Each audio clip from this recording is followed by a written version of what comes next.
if we can do this quickly, then let's do it. So item 9, the financial performance report. Leah, you're presenting this one. Yeah, so obviously this is the end of the May. It is 30th of June today.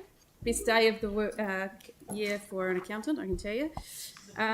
So the report that you have in front of you is current. It's continued where we were planning in the sense of having after carry forwards a $20 million surplus. Hopefully I'll be able to say that's confirmed in a month's time.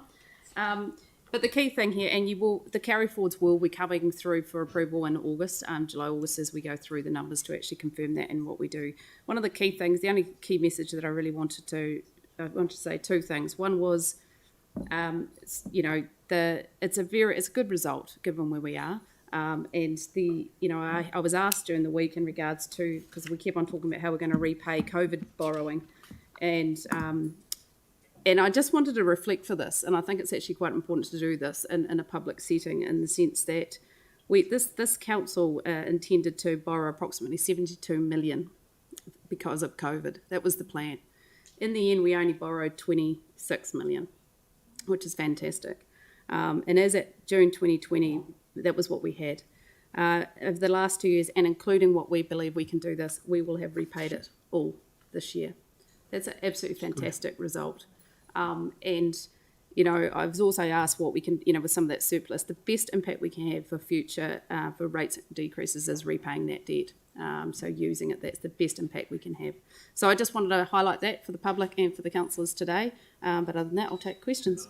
Great, thank you very much, and thanks for that comment. I mean, it's always worth remembering that the interest that we pay on debt is OPEX and therefore directly affects rates. Are there any questions? Yanni? Thanks. Just on page 48, 9.1 insurance claims. What's the process for us who aren't on the insurance subcommittee to get updated on the fire claims for the wastewater treatment plant? And I'm sorry if we've had some information, but the EQC insurance discussion with our social housing, has there been anything progressed in that regard? So we had an update on that at the last meeting, and I'm not aware of any update since then. If you wanted to ask a question outside of this meeting, if there was an update, I'm sure we would have had it. Oh, okay. I just wondered whether it could be recorded in the future. I mean, I know this is going to council, but maybe under insurance we could just get a line of sight on a regular basis on the EQC stuff so it doesn't get lost. Yep. So, Leah, you can note that. Yep. And we have an insurance subcommittee next week, so we will talk about how we feedback anything that we can to the main council. When we can, when there's something substantive to report. Yeah. All right. Thank you. No further questions. So I'm again happy. Oh, Jimmy, you've got. Quickly. I still don't know this one.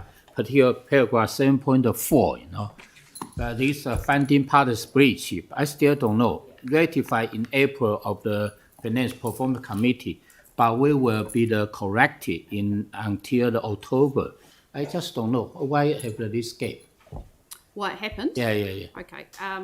Steve, do you want to answer it, or because you'll do it really more succinctly? You've got 30 seconds. That's all you're getting. Yeah, just quickly. Because we did explain this in April. Yeah. Okay. Right, you showed me up. I'm sorry, I was doing something else. Jimmy, no, sorry. It's the funding breach. So what we explained and approved last month. Right. Just give it 2 seconds. Yep. Easy. We've been trying to keep most of our borrowing relatively short term because of the potential impact of Three Waters. We've got quite a lot maturing in April 29, and we have a requirement to have at least a certain amount, a certain percentage beyond 7 years. Okay. So when we went from, obviously that chunk, as it goes from April 29, as it moves from that more than 7 year bucket to less than 7 year bucket, that would breach our policy. Okay. So we came to you back in, I think it was March, to say, look, this is about to happen. Our recommendation is that we tolerate that breach temporarily because we didn't need to borrow any long-term money at the time.